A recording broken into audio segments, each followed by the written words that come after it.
Mais pour ouvrir cette deuxième partie, eh bien, nous allons parler de BD Boom, la 32e édition, avec notre invité, le vice-président du festival, Jean-Charles Henriquez, et puis aussi avec notre nouvel invité qui vient de nous rejoindre, Michel Marouane. Comment ça va ? Ça va très bien, enfin, autant qu'on le peut, bien sûr. Oui, alors ça, on est tous. C'est vrai que cette question, à chaque fois, comment ça va ? Bah, super. Ouais, c'est pas simple, mais en avance, on fait le boulot. Hein. On a plein de choses à vous raconter parce qu'il y a une édition qui a été formidablement préparée et qui est donc maintenue. On va parler donc aussi de cet album. Regardez, je vous le montre. C'est La Fée, le fantôme et la petite fille aux grandes oreilles. C'est un livre qui met en avant le patrimoine ligérien. Et c'est vous donc qui avez écrit cet album, Michel. Et puis il est illustré par Annie Boutemi. On va en parler un petit peu tout à l'heure. Mais pour commencer, Jean-Charles, déjà, c'est une bonne nouvelle que vous soyez des nôtres, puisque ça veut dire que le festival est maintenu. Et il y a eu un peu d'hésitation tout à l'heure, bien entendu, avec la préfecture. Donc la décision a été prise de maintenir le festival. Oui, la décision a été prise cet après-midi. Donc en fait, on était dans l'incertitude depuis samedi, hein, bien sûr. Bien sûr. Donc voilà, alors c'est une satisfaction, mais qui est très mitigée. Hein, c'est vrai que c'est très particulier.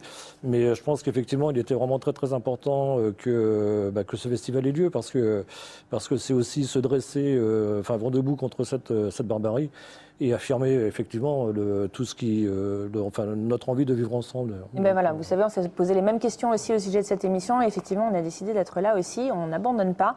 Il y a une animation, une journée qui est annulée, c'est la journée jeunesse. Oui. C'est normal, c'est parce que les déplacements scolaires sont limités aujourd'hui, sont impossibles. Donc ça, c'est la journée de samedi, c'est ça ? C'est la journée de vendredi, donc c'est un petit peu. C'est vrai que c'est dommage, parce que la journée du vendredi, ce sont 2200 scolaires. Hein, donc c'est vrai que c'est une journée très particulière sur le festival, où il y a vraiment toute cette jeunesse, tous ces enfants. Donc du coup, c'est sûr que vendredi, ça va être une journée singulière. C'est une journée qui va être un peu autrement. Mais je pense que ça va être un temps aussi où on va tous se retrouver, donc les auteurs, les amis, des choses comme ça.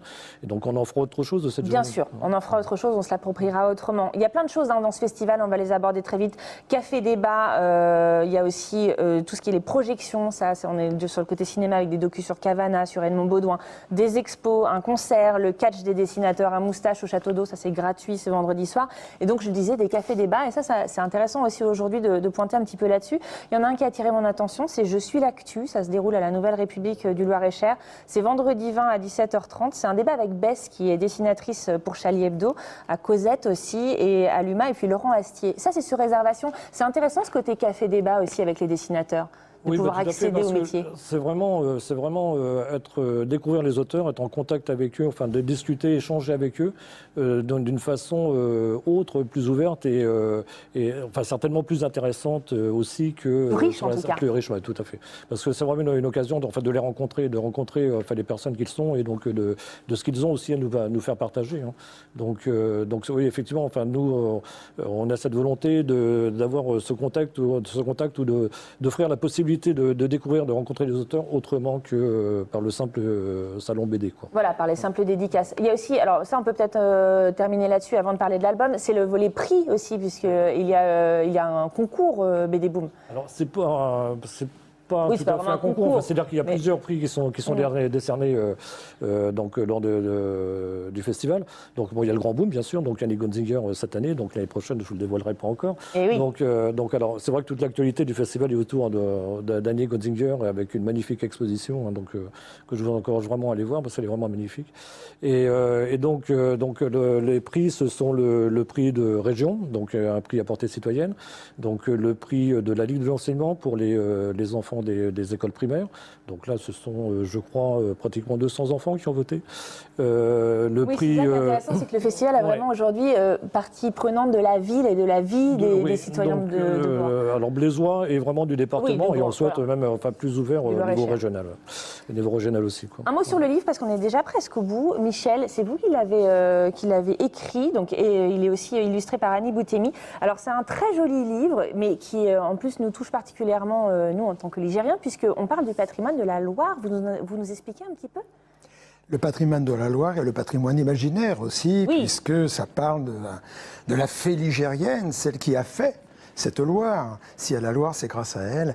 Et puis un personnage récurrent, Jean Delonde, magnifique, qui sont mêlés à cette histoire avec la petite fille aux grandes, très grandes oreilles. Oui. Alors justement, on en dit un tout petit peu plus sur vous parce que vous êtes conteur, je crois, à l'origine. Oui, c'est ça, oui. Donc là, on est dans un univers un peu différent par rapport aux autres livres qui avaient été précédemment coédités par BD Boom. Là, on est vraiment dans un album particulier. Comment vous arrivez sur ce projet, vous, Michel ? J'y arrive parce qu'il y a longtemps que j'ai envie d'écrire sur la Loire. Quand je raconte des histoires sur la Loire, on me dit où elles sont, ces histoires, où on peut les trouver. Alors je le dis toujours, c'est dans ma tête. Bah oui, mais dans la tête, voilà, est-ce qu'on ne peut pas les avoir dans des livres? Alors je me suis lancé, c'est mon premier album. Et avec succès, hein, regardez, moi c'est vraiment un très bel album, on vous le recommande. La fée, le fantôme et la petite fille aux grandes oreilles, donc coédité par BD Boom. Et puis alors, je ne l'ai pas dit, je crois que c'est aussi, que je vous dise pas de bêtises. Les éditions Bill Bocquet. Eh bien voilà, les éditions Bill Bocquet et l'Observatoire Loire. Loire. Merci d'avoir complété, cher vice-président. Et bien voilà, on est au bout. Merci beaucoup d'avoir été avec nous tous les deux.